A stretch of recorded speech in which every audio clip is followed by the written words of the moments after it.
Amados irmãos, graças e paz, podem sentar. Irmãos, hoje eu gostaria de falar um tema estratégico com os irmãos. O tema estratégico ele tem a ver com as necessidades. Como esse culto é um culto de oração e da palavra, hoje eu gostaria de falar mais uma vez sobre a questão da oração. Oração, irmãos, é uma necessidade estratégica da igreja. É necessidade porque individualmente e coletivamente nós precisamos interceder, clamar, buscar o Senhor. Ela é estratégica porque ela, dentro do processo humano, ela muitas vezes inicia e muitas vezes termina. Ela inicia pedindo e termina agradecendo. Então, no mínimo, ela faz parte em todos os processos que envolvem a questão de disciplina espiritual. O texto que nos inspira hoje, Romanos capítulo 4, versículo 7, como são felizes aqueles que têm as suas transgressões perdoadas, cujos pecados são apagados. Hoje eu vou falar sobre oração, orando com propósitos, e eu quero lembrar aos irmãos a questão dos propósitos, quando nós intercedemos. Da última vez que nós falamos sobre oração, irmão, numa mensagem estratégica, ela é estratégica, sobretudo no seu formato. Não é uma mensagem, não é algo que está delineada nos meandros ou nos limites daquilo que é chamado de homilética. Não é mensagem textual, não é mensagem expositiva, não é mensagem temática. Na realidade, nós estamos falando como uma palestra prática sobre aspectos práticos dos temas que nós temos trazido para que nós possamos nos comportar como igreja do Senhor da forma certa. Na última vez que eu falei sobre oração, o texto base foi Lucas, no capítulo 11, no versículo 1, quando os discípulos falam ou pedem a Jesus a que lhes ensine a orar. Senhor, nos ensina a orar. Os discípulos viam a desenvoltura de Jesus na oração e isso lhes chamou a atenção. Quais as motivações dessa atenção, não temos como circunscrever.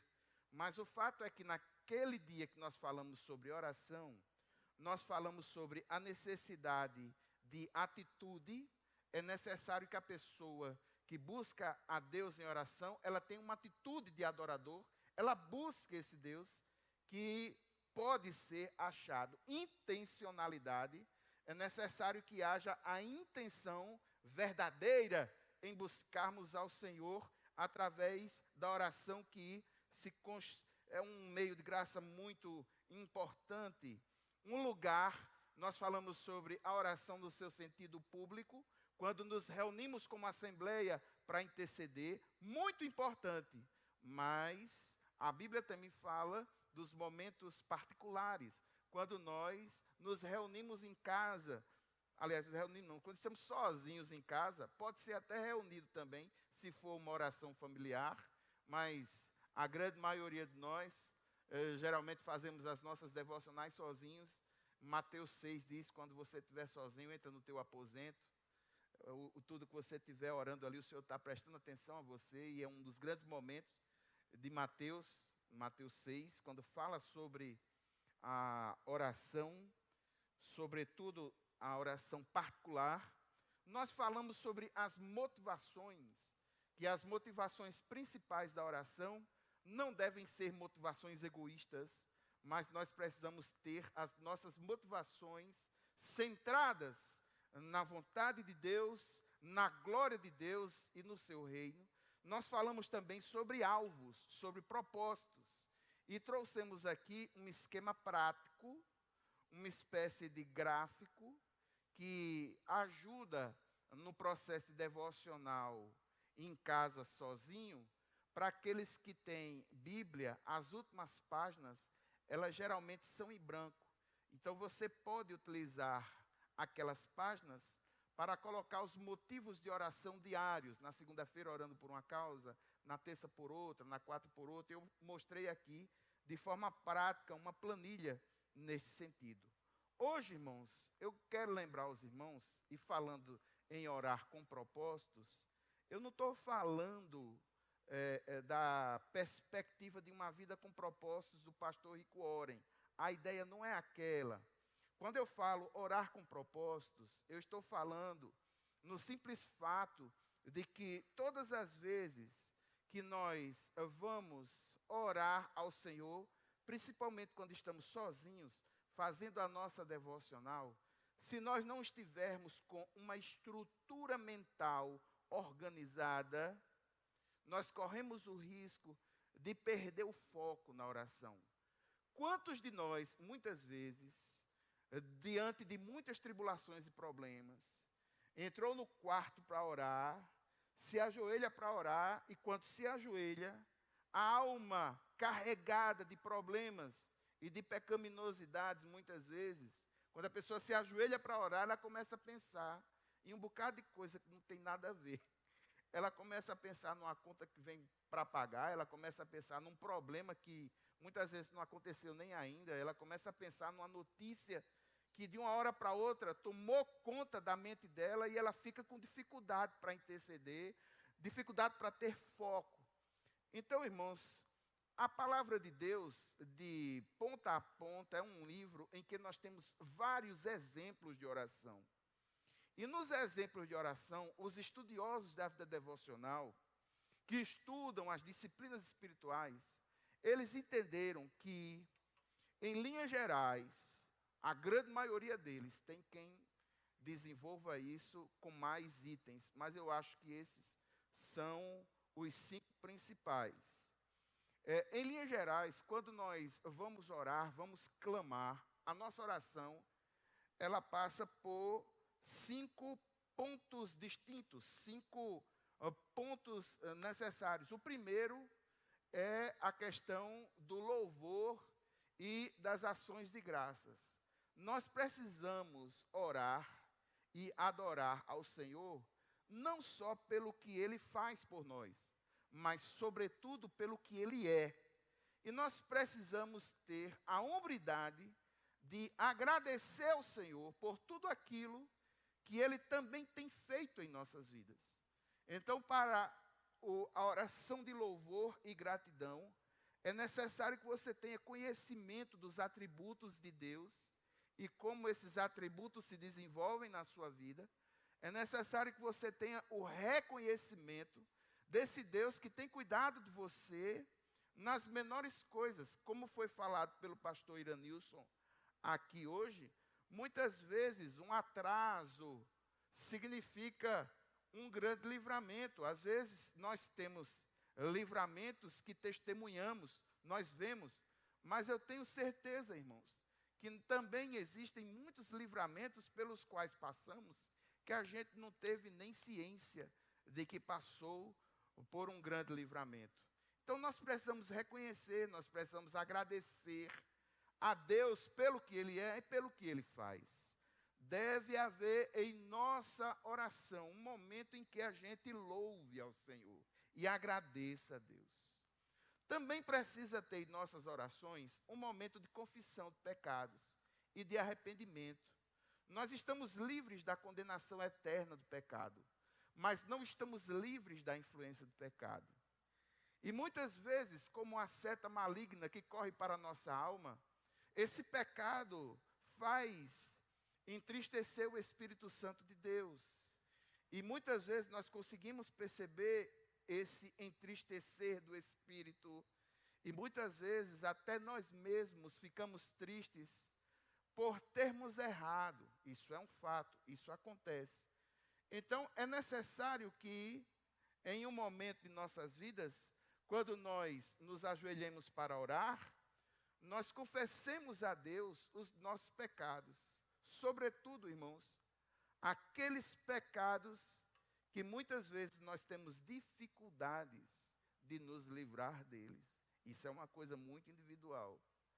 E você sabe, algumas pessoas têm dificuldades na palavra maledicente, às vezes se maldiz muito, às vezes as pessoas são orgulhosas. Eu vi uma entrevista de um certo político aqui da capital, que ele falando sobre si mesmo, eu vi a hora ele dizer, aqui mesmo não tem ninguém mais humilde do que eu. Então, o orgulho é um pecado que se esconde na alma de tal forma que a pessoa nem sequer percebe. Pecado que está em nossa vida. Muitas vezes nós damos ênfase a alguns pecados mais grotescos e esquecemos de alguns pecados, como por exemplo o pecado da gula, que é comer em excesso, a glutonaria. Então são pecados, isso existe, faz parte, nós somos seres humanos e é necessário destinarmos um momento na oração para a confissão de pecados. E existem, irmãos, dois momentos muito importantes, a petição e a intercessão. Qual é a grande diferença entre a petição e a intercessão? Na petição, eu coloco diante do Senhor as minhas necessidades, as necessidades de minha família. Na intercessão, eu intercedo pelas necessidades ou pela vida de outrem.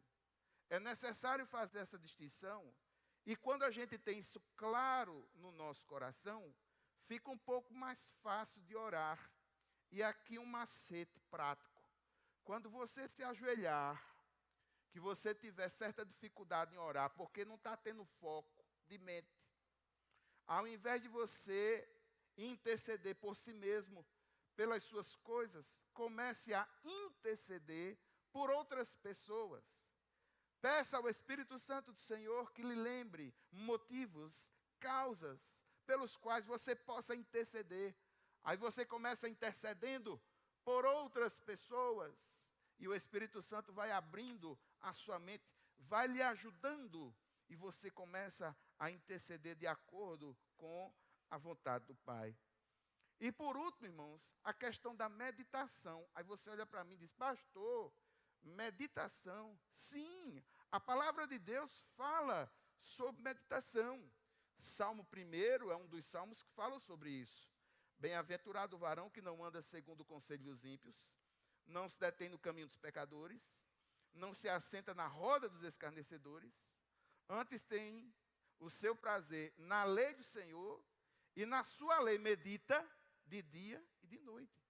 Qual é a grande diferença da meditação dentro da igreja, a meditação para o cristão, para a meditação transcendental do mundo oriental, da filosofia japonesa? Qual é a diferença? A diferença, irmãos, é que a meditação oriental lá, as pessoas buscam o Om para se esvaziar interiormente, para que ela possa se perceber. Então o cara entra numa fase lá, dobra os seus pés de um jeito especial, faz um trejeito com as suas mãos e entra no seu Om, e fica nesse Om, tentando esvaziar o que tem dentro para poder se perceber. Eu tenho um colega uma vez que relatou que foi fazer um curso na própria Índia. Ele foi daqui para a Índia para fazer um curso de meditação. Quando chegou lá, ele ficou 2 dias calado, só no Ele depois contou para mim, sentiu agonia. E a vontade que ele teve de vir embora foi grande. Porque a nossa cultura, ela não é desse tipo de coisa. Agora veja, irmãos, o que é que a palavra de Deus fala sobre meditação? A palavra de Deus, ela pede a que nós nos esvaziemos, é verdade, mas que nos enche. Não pode ficar vazio, tem que encher. Paulo, na sua teologia, diz que nós precisamos nos despir do velho homem e revestir-se de um novo homem. Então, a meditação cristã, o objetivo é que a palavra de Deus tome conta da nossa mente. Filipenses capítulo 4, versículo 8. Tudo que é bom, tudo que é puro, tudo que é justo, tudo que é de boa fama, se há alguma virtude nessas coisas, nisso pensar. Encha a sua cabeça da palavra. O salmista vai falar isso no Salmo 119, me parece que o versículo 11. Guardei a tua palavra no meu coração para não pecar contra ti. Se a nossa mente, a nossa alma estiver cheia da palavra, as nossas decisões serão acertadas. Então, existe a meditação, existem técnicas para a meditação utilizando a palavra de Deus. Nós vamos falar sobre isso também, e é muito importante e necessário, porque muitos de nós, por não meditarmos na palavra, estamos orando da seguinte forma: o tempo é muito curto, a devocional é atacada pelas rotinas da vida. Quando nós vamos para o nosso quarto para orar, nos ajoelhamos, estamos com os nossos pedidos estruturados, dizemos: Senhor, louvado seja o teu nome. A nossa nomenclatura, o jeito de falar muda. Senhor, no genuflexo da tua presença, encontro-me hipossuficiente, porque tu és um Deus poderoso. Começa a clamar, clamar, clamar, clamar, clamar. Senhor, minha vida, preciso disso, preciso disso, preciso disso. Fulano está doente. Senhor, cura ele e tal, não sei o quê, não sei o quê. Quando chega no final da oração, em nome de Jesus, amém. Aí pega a bolsa e vai trabalhar. Esse último ponto, irmãos, da meditação, é nesse momento em que a gente pega a palavra de Deus, fica calado e começa a condicionar nossa alma a que nós raciocinemos sobre as lições da palavra de Deus do ponto de vista devocional para a nossa vida. É quando a gente cala a nossa boca na perspectiva de ouvir o Senhor falar dentro de nós, dentro da nossa alma, pela palavra. O crer vem pelo ouvir e o ouvir pela palavra. É isso que Paulo diz. É isso que Paulo diz. Então, hoje, de forma bem específica, nós vamos falar sobre um propósito apenas. Nós vamos falar sobre a questão da confissão de pecados. Trouxe para vocês alguns textos inspirativos. A minha sugestão é que você os anote. Não precisa você ler na palavra, porque eu já vou colocar aqui. Por que é que eu faço isso, irmãos? É só por uma questão de velocidade. Porque se eu for pedir aos irmãos a que abram os textos bíblicos que eu vou sugerindo, vai dar 10h30, 11 horas, e a gente vai sair daqui. Então, por uma questão de velocidade, se você veio com papel, veio com lápis, se você veio com celular, tire foto. Então, depois você analisa com toda a calma o roteiro, os versículos que nós utilizamos. Vamos falar sobre o primeiro propósito, a questão da confissão de pecados. Irmãos, essa parte de confissão de pecados, ela é tão importante, que em determinadas liturgias, em determinadas denominações, inclusive, ela é uma parte importante do culto como todo, logo no início. Por quê? Porque muitas vezes, irmãos, e como eu já falei, nós somos livres da condenação eterna do pecado. Quando nós estivermos face a face com Deus, em virtude de termos tido um encontro real, verdadeiro com o Senhor Jesus, termos nos arrependido dos nossos pecados, entregue o nosso coração completamente ao Senhor Jesus, por causa das obras de Cristo na cruz do Calvário, nós estamos livres da condenação eterna do pecado. É um fato. Mas não estamos livres da influência do pecado. E o pecado sempre tenta atacar a nossa alma. É da teologia de Lutero aquela ideia de que o pecado sempre está nos atacando. Satanás ataca diretamente o nosso espírito. O mundo ataca a nossa alma, tomando espaço no nosso coração, tomando espaço na mente, porque ele sabe, Satanás sabe, que quanto mais espaço ele tiver na nossa mente, menos espaço terá o Senhor. Então ele vai atacar a nossa alma, ele vai atacar a nossa mente, e ele o faz utilizando as mídias, ele o faz utilizando as músicas, ele o faz utilizando a lascívia, os pecados, aquilo que o mundo oferece, às vezes com aparência de coisa boa, mas lá por trás, coisas que trazem dano à nossa alma.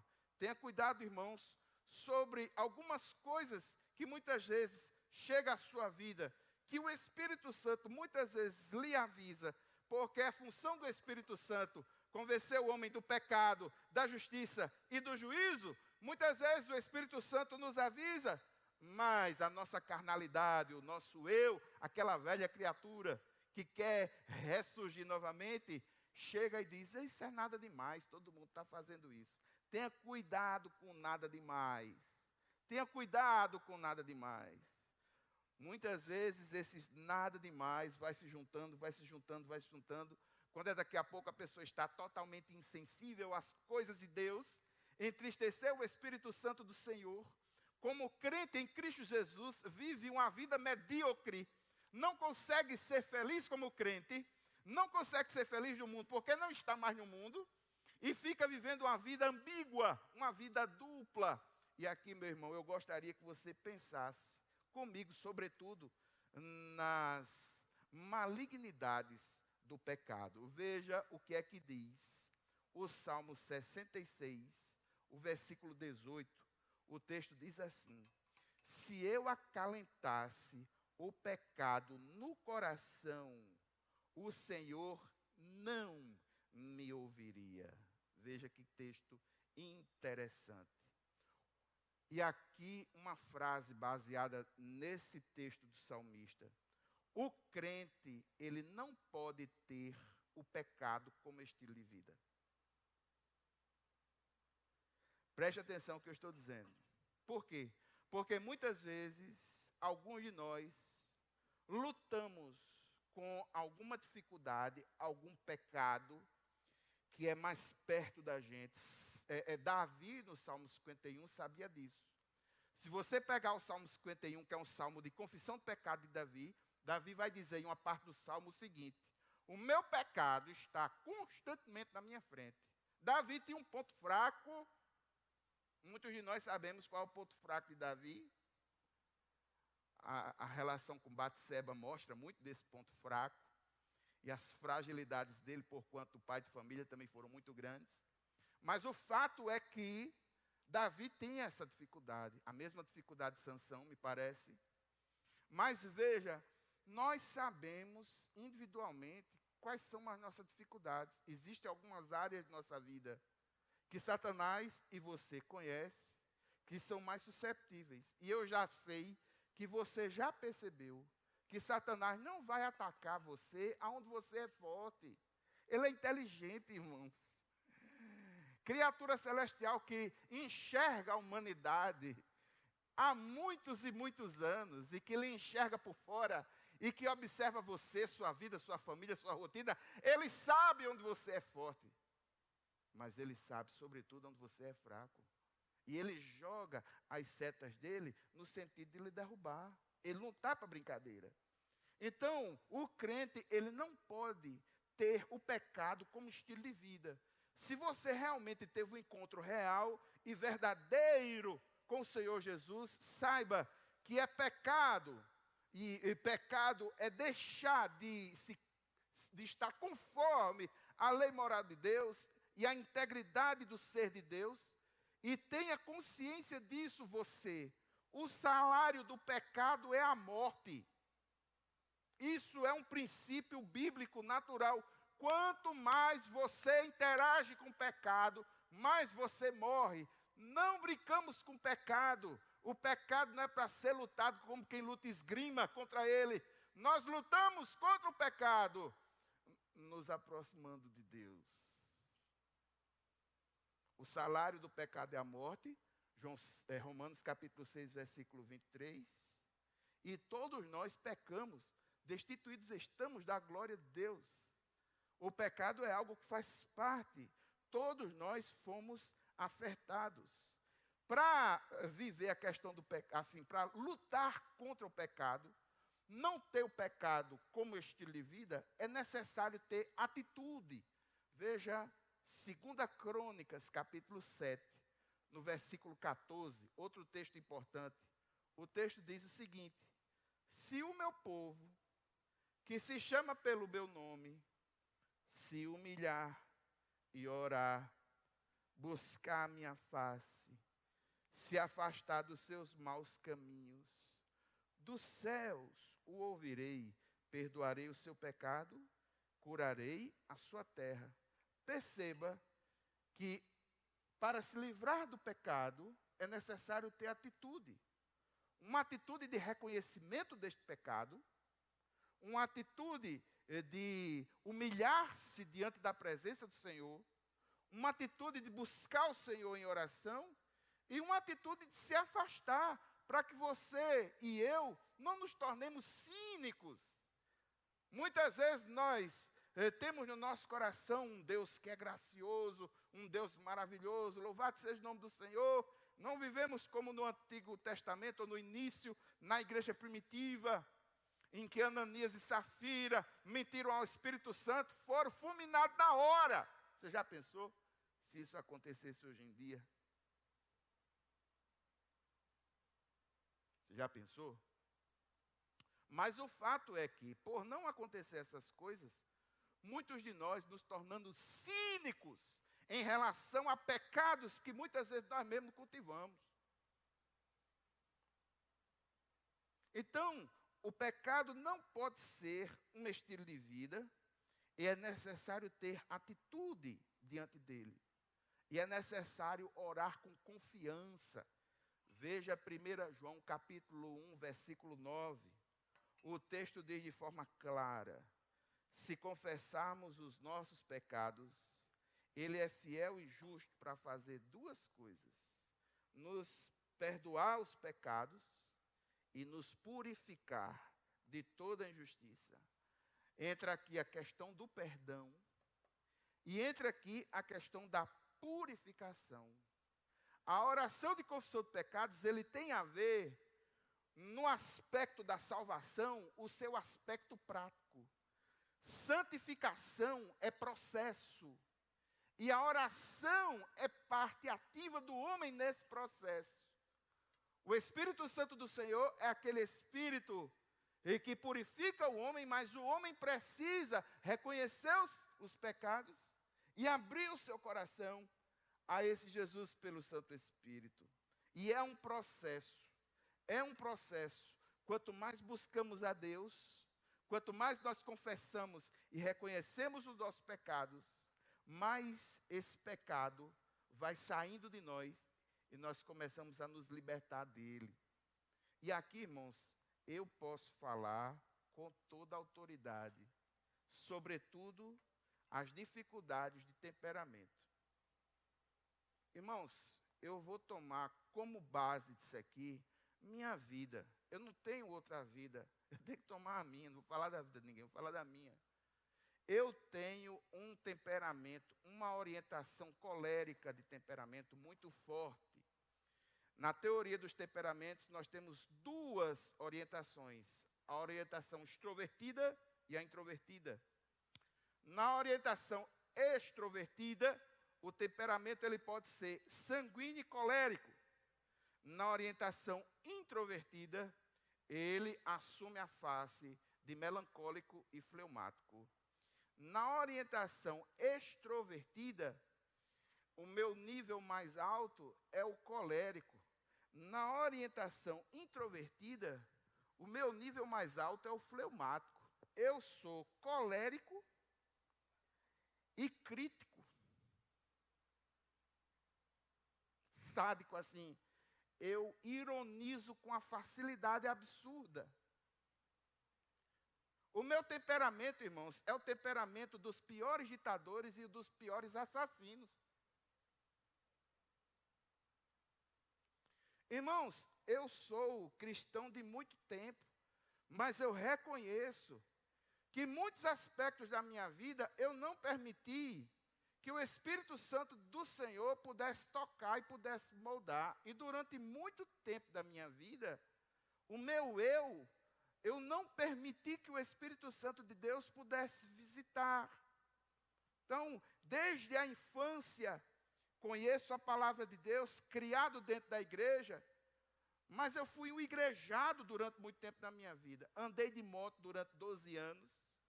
Eu parei o trânsito muitas vezes, porque eu era daquele modelo muito simples. Se eu tiver razão, não tem homem do mundo que me tire do lugar. Quando eu trabalhava, eu dava consultoria empresarial, eu estava no meu escritório, o lápis aqui no ouvido, parece que o pessoal fazia mesmo de pirraça. Eu preocupado com a mesa cheia de processos, aí o cara abria a minha sala, olhava para mim e dizia, tu está trabalhando, é? Não, estou me divertindo. Está vendo aqui, não, me divertindo? Olha que alegria eu estou. Posso fazer uma pergunta? Faça a segunda, idiota, que você já acabou de fazer a primeira. Pronto. Era assim. Eu era nesse nível. Eu não tinha essa paciência. Não, irmãos. Uma das grandes características do colérico é que ele não é de falar. Quem é de falar é o sanguíneo, se perde pelas palavras. O colérico, ele é de agir. Ele age. Um dia desse, irmãos, eu ainda tinha outro carro, que agora eu tenho um carrinho branco, eu tinha um carrinho cinza. Aqui na porta da minha casa, um camarada inventou, na hora que eu estava saindo da garagem, do carro, ele fez pantinho para entrar dentro da garagem como quem fosse me assaltar. O que foi que eu fiz? Com o carro passei por cima dele, irmãos. Sem meu temperamento é esse, de agir. Então, quando eu vi atrás que o cara fez pantinho, a porta aberta, eu ia descendo com o carro, e ele fazendo o jeito como que fosse entrar dentro da minha garagem, soltei, a porta não tinha nem aberto ainda, completa, ainda estava abrindo, ainda bateu no carro e o cara fugiu. Louvado seja o nome do Senhor, porque o carro estancou. Porque se o carro tivesse com o motor aceso, eu ia atrás dele. Esse é o meu temperamento. Está certo? Não, irmãos, está errado. Eram fragilidades do meu ser. São coisas que eu precisava colocar diante do Senhor. E eu sei e reconheço essas fragilidades. Entendesse, Expedito? Então, irmãos, hoje em dia, quando vem aquela coisa que vem me tirar a paciência, e eu já reconheço isso, eu já começo dentro de mim, Espírito do Senhor, tomar conta do meu ser, para eu não voar no percurso desse irmão. Toma conta. Senhor, me traz a paz, que excede o entendimento. Senhor, coloco diante de ti, porque eu sei como as minhas palavras podem ser fortes. Eu sei como pela ironia posso destruir uma pessoa, isso é natural do colérico. O colérico faz isso com muita facilidade. Eu sei, eu reconheço, eu sei como essas coisas funcionam. E eu coloco diante de mim e peço, meu Deus. Só que houve uma época na minha vida que eu não reconhecia isso. Muito pelo contrário, eu achava até bom. Só que a partir do momento que eu comecei a reconhecer isso, o Espírito Santo do Senhor, pela oração, começou a visitar a minha alma. E hoje eu posso dizer que sobre esse aspecto, eu sou um vencedor. Estou 100%? Não, estou 100% não. Então não abuse. Está certo? Mas está sob controle. Temperamento controlado pelo Espírito Santo. Eu sei minha fragilidade. Eu sei qual é o meu problema. Coloco diante do Senhor. Eu não posso ter esse pecado como estilo de vida, entendesse? Vamos para o coitado do colérico. Como é o colérico? O colérico é aquele que quando chega na pressão, não consegue suportar a pressão. Extrovertido demais, fala. Quando fala, fala besteira. Aí depois que falou, meu filho, é como se pegasse um travesseiro de pena de ganso, abrisse e fizesse assim na frente do ventilador. Não tem mais como voltar atrás. E agora? Vai fazer o quê? Você pode conversar com todo colérico.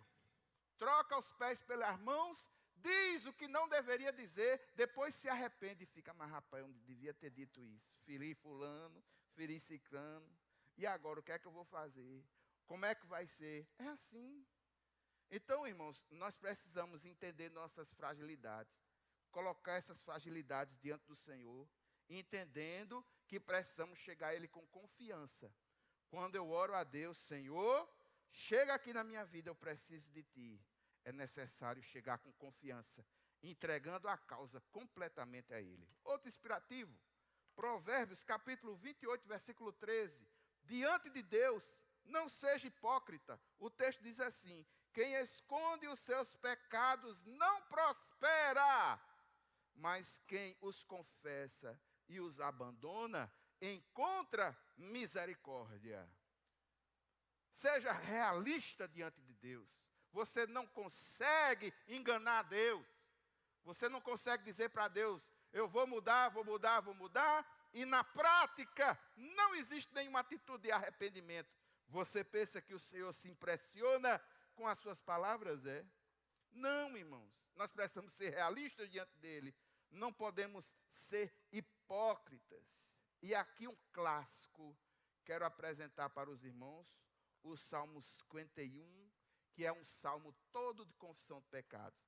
Eu gostaria, inclusive, irmãos, que nesse final de semana, você pegasse o Salmo 51, lesse e meditasse nele. Sobre muitos aspectos, esse salmo é extremamente elucidativo para a nossa alma. A marca daquele que ora, confessando os seus pecados, a marca principal é a sinceridade. Veja o que o texto diz. O texto diz o seguinte: sei que desejas a verdade no íntimo. Veja a expressão do versículo 6. Davi orando, ele diz ao Deus: sei que desejas a verdade no íntimo. Essa expressão ela é muito forte.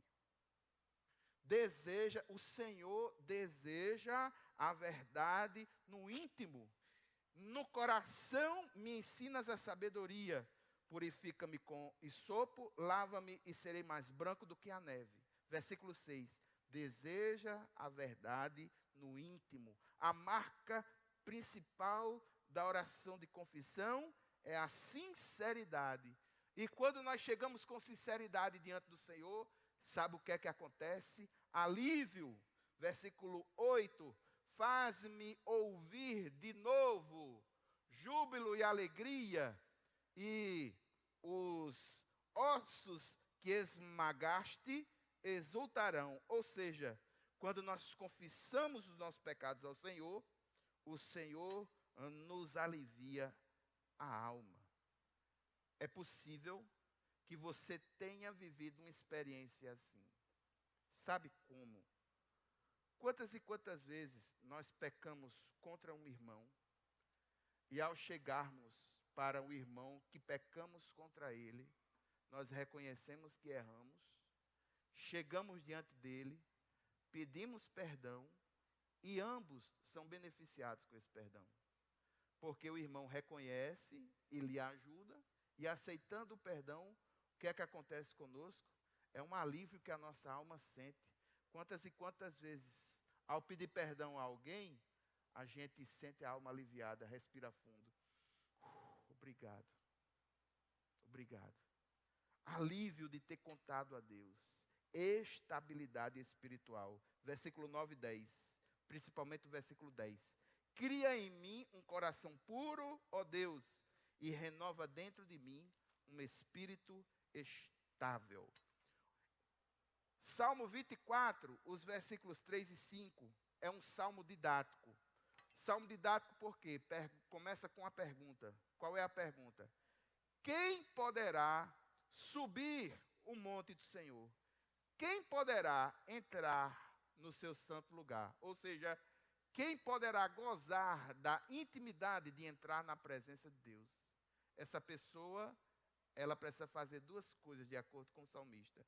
Primeiro, aquele que tem mãos limpas, que remete à atitude prática, e o coração puro, que não recorre aos ídolos, nem jura por deuses falsos. A atitude santificada, pureza da alma, pureza de intenções, há uma promessa disso. Versículo 5. Ele receberá bênçãos do Senhor, e Deus, o seu Salvador, lhe fará justiça. O último texto para nos inspirar nessa noite. Salmo 139, os versículos 23 e 24. Sonda-me, ó Deus, e conhece o meu coração. Prova-me e conhece as minhas inquietações. Vê se em minha conduta algo te ofende e dirige-me pelo caminho eterno. Qual é a experiência do salmista?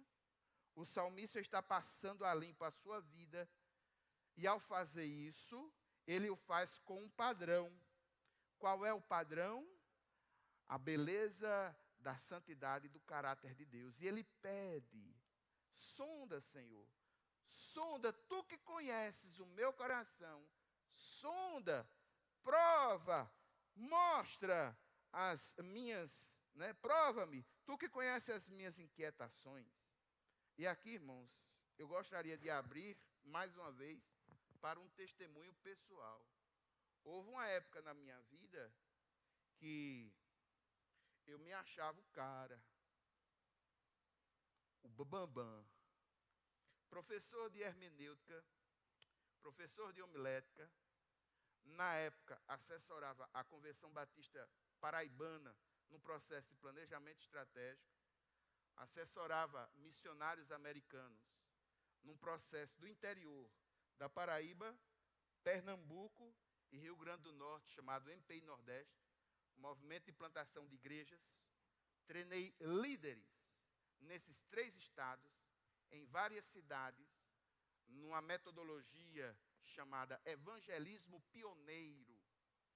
Fui treinado pelo próprio pastor que fez o livro do evangelismo pioneiro e treinou a equipe em que eu era o único seminarista. Participei na época de 28 dias intensos de treinamento com missionários da International Mission Board, que é a Junta Batista de Missões do Sul dos Estados Unidos. Aí chegou um certo momento que, na oração, eu disse, Senhor, eu estou a bala, eu estou tinindo, eu sou o cara. Aí eu me deparei com esse salmo, e o Espírito Santo de Deus me moveu interiormente a que em meditação numa devocional eu fizesse essa pergunta a Ele. E eu fiz. E o Senhor me mostrou o quão terrível eu sou. O Espírito Santo me enquadrou de um jeito bem bonitinho. Ele disse, você é soberbo, você é arrogante, você é orgulhoso, você despreza as pessoas. Senhor, eu sou orgulhoso de quê? Eu não tenho orgulho com carro.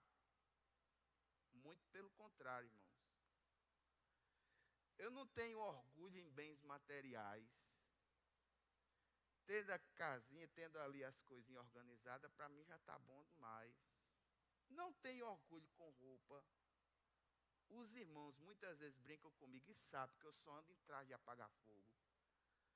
Tanto é que quando eu boto uma roupa nova, diferente, ou faço o cabelo, a barba, um negócio diferente, os irmãos tiram onda comigo aqui na frente.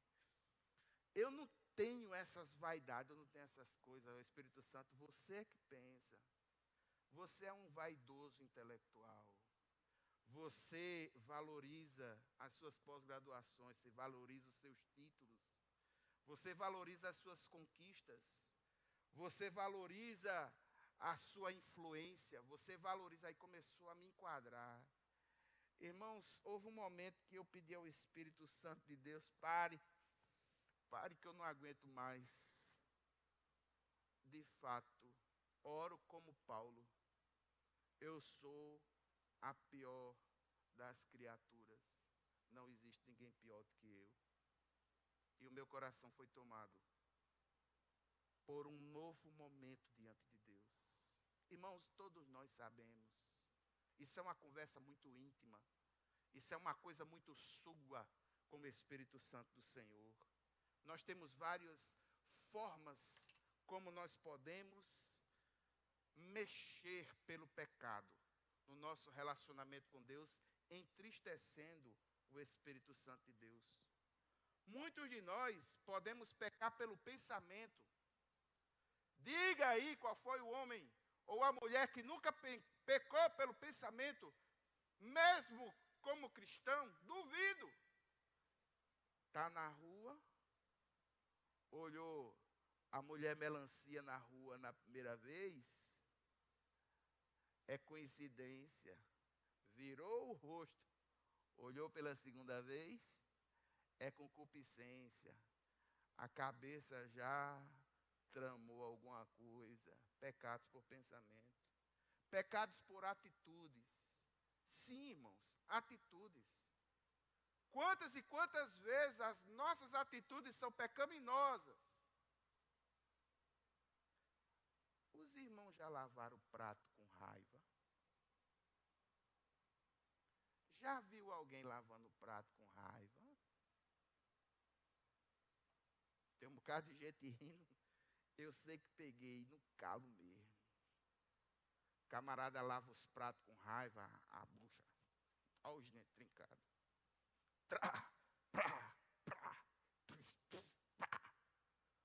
De longe você escuta a zoada. Isso é pecado por atitude. A atitude é pecaminosa. A atitude é pecaminosa.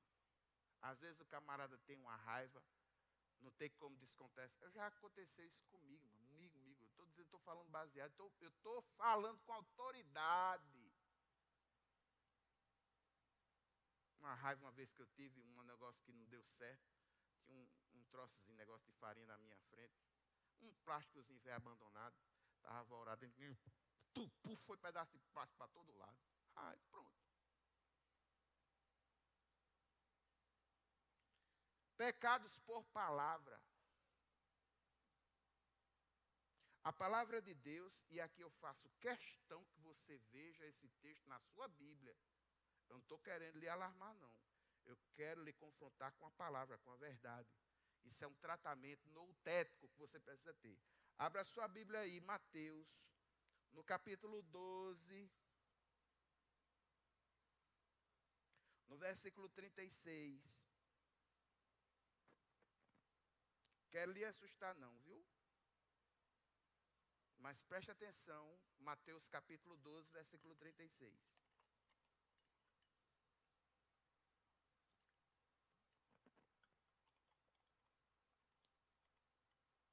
Mateus capítulo 12, versículo 36, o texto diz assim: mas eu digo que, são palavras de Jesus, no dia do juízo, os homens haverão de dar conta de toda palavra inútil que tiverem falado.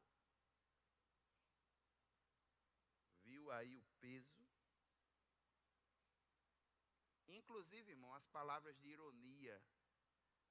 Faz uma ironia, faz uma brincadeirinha irônica que você fere a pessoa, faz ela pecar, né? Aquelas piadinhas sem graça. Meu manequim da Brasil Gás. O Senhor vai contar aí, viu? Veja como é sério. Os relacionamentos. Abra sua Bíblia no livro de Mateus, no capítulo 5. Os versículos 23 e 24. Pecado relacional. O texto diz assim: portanto, se você estiver apresentando sua oferta diante do altar, e ali se lembrar de que seu irmão tem algo contra você, deixe sua oferta ali, diante do altar, e vá primeiro reconciliar-se com seu irmão, depois volte e apresente a sua oferta. Irmãos na igreja que não falam um com o outro. Quando chega aqui na igreja, eu vejo a hora de ter um AVC. Faz mesmo assim, puxa o bico para um lado. Aí vai para o outro lado, o irmão está no canto, ele vai para o outro. A palavra de Deus diz que se não houver reconciliação, no palco da adoração a Ele, tudo aquilo que você faz é inútil. Deixe a oferta no altar e vá atar, reconciliar-se novamente. É importante, é importante. Pecados por ação, pecados por omissão. Abra sua Bíblia em Tiago, no capítulo 4, no versículo 17.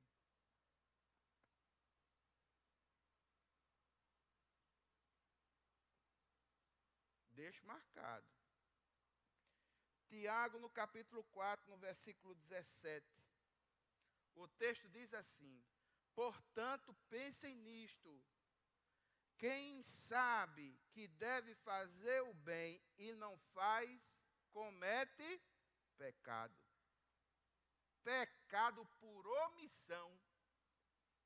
Podia fazer diferença, mas não fez. Omitiu-se. Tem gente que está ficando nervoso. Eu vou encerrar agora. Esse é o último. Autoconfiança. Dificuldades para lidar com a velha natureza. Abra sua Bíblia em 1 Coríntios, no capítulo 3, os versículos 1 a 3. Veja o que Paulo fala aos coríntios. Irmãos, não pude falar a vocês como a espirituais, mas como a carnais, como crianças em Cristo. Dei a vocês leite e não alimento sólido, pois vocês não estavam em condições de recebê-lo. De fato, vocês ainda não estão em condições, porque ainda são carnais. Porque visto que há inveja e divisão entre vocês, não estão sendo carnais e agindo como mundanos? Versículo 4. Pois quando alguém diz, eu sou de Paulo, e outro, eu sou de Apolo, não estão sendo mundanos. Mundanismo, egoísmo, carnalidade, inveja, divisão. Quem quiser seguir o Senhor Jesus, negue-se a si mesmo, tome a sua cruz. Existem aspectos de nós que precisam morrer para que o Espírito Santo de Deus, ao tomar conta completamente da nossa vida, traga vida e esta em abundância. É por isso, irmãos, que é necessário que nós tenhamos na oração um momento para confessar os pecados. Se você quiser saber mais sobre arrependimento e confissão de pecados, e quiser um livro cujo autor consegue identificar com clareza essas coisas na vida, gostaria de indicar aos irmãos. O título do livro é Retorno à Santidade. Inclusive, essa campanha já foi feita aqui na igreja, na escola bíblica. Algum irmão se lembra disso? Algum irmão participou? Esse livro não é caro. E é um livro excelente, que lida com a questão da confissão de pecados e da santidade diante de Deus. Esse livro aqui. Retorno à Santidade. O segundo livro, do mesmo autor, que fala na temática de santificação e de confissão de pecados, Dr. Gregory Fritzl, Mãos Limpas e Coração Puro. São os dois livros mais baratos, mais simples, que eu já vi na minha vida, falando sobre a importância da santificação e a importância da confissão de pecados e de ter a sua alma liberta totalmente, sobretudo daqueles pecados que se transformam em naturezas, em fortalezas, aliás, espirituais fortes dentro da nossa alma. Aos irmãos da mídia, eu aviso, estou descendo aqui para baixo, me acompanhe.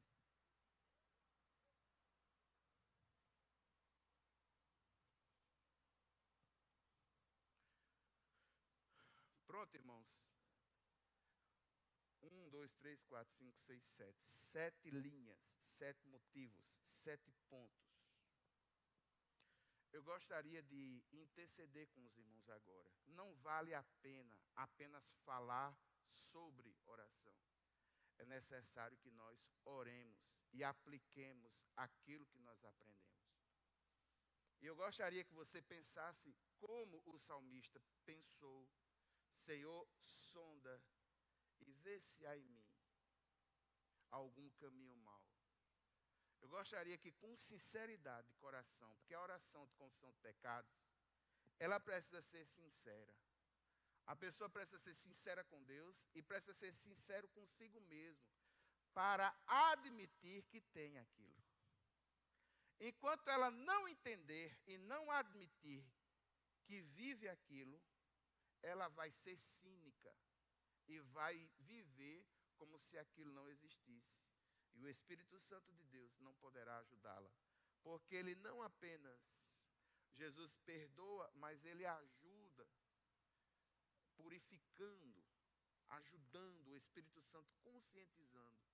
E mais dia ou menos dia você poderá se livrar disso. Eu gostaria de fazer uma primeira oração com os irmãos, pedindo, clamando, para que esse Santo Espírito possa vasculhar os nossos corações nessa noite e nos dizer pontos de nossa vida aonde nós podemos mudar.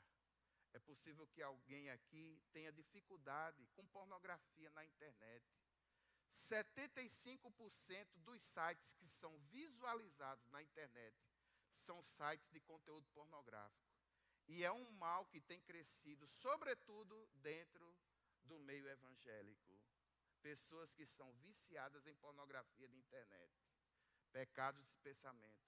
É possível que alguém aqui tenha pecados por atitude.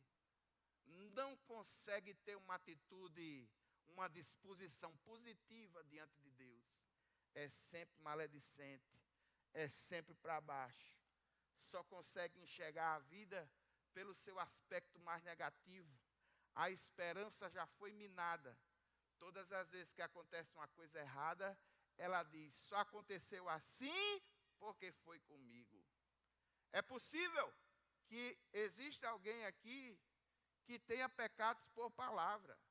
Não que tenha blasfemado contra o Espírito Santo ou coisa desse tipo, mas que hoje utilizou uma palavra mais incisiva e feriu alguém que não poderia ter ferido. Foi irônico, fez uma piada de mau gosto, ou até mesmo tratou mal, falou mal com alguém. Pode ter ferido alguém. É possível que nós tenhamos aqui pessoas com pecados de relacionamento. Vem para a igreja, participa dos ministérios, mas está de mal com o irmão. A palavra de Deus mostra de forma muito clara que é necessário que você reveja os seus conceitos e que você reate o seu relacionamento com esse irmão para que você possa adorar o Senhor com liberdade. É possível que alguém tenha feito até uma atitude pecaminosa. Pode não ter sido grosseira, como fez aquele procurador de justiça com a sua colega de trabalho naquele absurdo. Mas hoje em dia, irmãos, é aquilo que nós temos visto na televisão, violência e em cima de violência. A mulher, coitada, recebe violência dentro da família, no ambiente de trabalho, violência política, violência intelectual, violência por receber menos, fazendo a mesma função. E um dia desse, aquela coitada recebeu uma surra, parece que foi ontem, recebeu uma surra E o camarada não vai preso, não. Pensa você que ele vai preso, não. Maria da Penha é para pobre. Ai, não. Quem é juiz, procurador, essas coisas, estão acima. Se acham acima. Não vai alcançar, não. Não se preocupe. Não vai ser preso, nem vai usar tornozeleira. Não vai acontecer nada, não. O máximo que pode dar umas cestinhas básicas.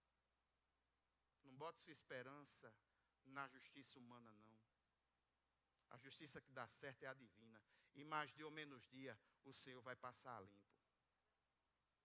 Por último, irmãos, omissão. É possível que Deus tenha aberto uma porta para você e você simplesmente recuou. É possível que muitas vezes Deus tenha aberto uma porta para você testemunhar da palavra ou fazer o bem a alguém e você simplesmente não fez. E o Espírito Santo do Senhor está agora incomodando você com isso. Autocontrole, autoconfiança. É possível que o velho homem dentro de você esteja querendo surgir novamente e tomar conta da situação. Não sei. O Espírito Santo é quem vai dizer a você agora. Curva a sua cabeça, vamos orar. Pai eterno e santo, nesse momento, como igreja do Senhor, nós oramos, intercedemos, colocamos diante de Ti a nossa vida. Nós te pedimos como salmista, Senhor, sonda e vê se há em nós algum caminho mau. E agora, Senhor, porque a Tua palavra me dá essa autoridade, eu clamo a que o Teu Santo Espírito lembre os Teus filhos aonde foi que eles erraram. E como isso está lhes afetando espiritualmente, tirando a paz, tirando a intimidade e fazendo com que eles sejam indiferentes diante da presença do Senhor. Eu te peço, meu Deus, que pelo Teu Santo Espírito o Senhor vasculhe as mentes, os corações e indique essas áreas. Oro no nome de Jesus. Amém. E agora nós vamos orar. E naquilo que o Espírito Santo de Deus tocou no teu coração, na tua fragilidade, nos teus problemas, eu sei quais são os meus. Eu sei o que é que o meu temperamento colérico pode levar, pode fazer. Eu sei das ironias do meu temperamento fleumático. Eu sei das minhas dificuldades. E eu tenho sempre colocado elas diante do Senhor. Gostaria que você orasse nesse sentido, conscientizando isso dentro do seu coração, para que você possa receber a ajuda do Espírito Santo para se libertar desse mal. E que todas as vezes Ele possa te ajudar quando você cair nas ciladas do inimigo. É nas ciladas que Ele arma, sobretudo nas suas condições mais fracas. Porque Ele quer lhe derrubar, Ele quer lhe entristecer, Ele quer dizer que para você não há mais condições, Ele quer dizer para você que não tem mais jeito, mas em nome de Jesus, entenda, o Senhor está de braços abertos, Ele é misericordioso. Se você entender que não quer o pecado como um estilo de vida, mesmo que você caia uma ou outra vez, o Senhor certamente estará de braços abertos para lhe receber e para lhe ajudar. Coloque diante do Senhor aquilo que está no seu coração em oração agora. Ore comigo. Pai eterno e santo, eu oro juntamente com os teus filhos que intercedem comigo nesse momento.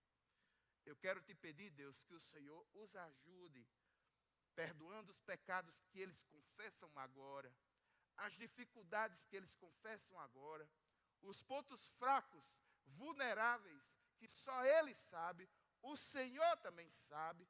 E eu peço, meu Deus, em nome de Jesus, que o Teu Santo Espírito visite a cada um nesta noite.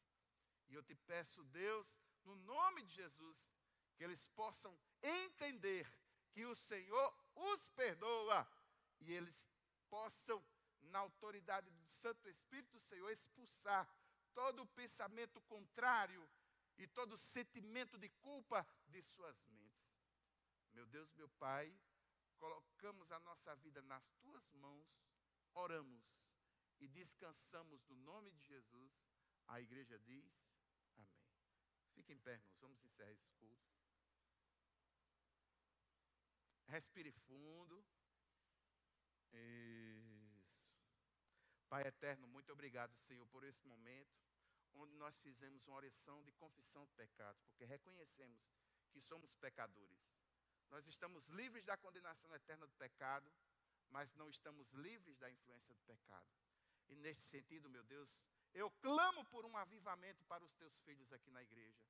Clamo, meu Deus, meu Pai, por um avivamento que atinja, sobretudo, os teus filhos também que estão vendo pela internet nas suas casas. Pai eterno e santo, que o teu Santo Espírito traga uma verdadeira confissão de pecados, um verdadeiro arrependimento.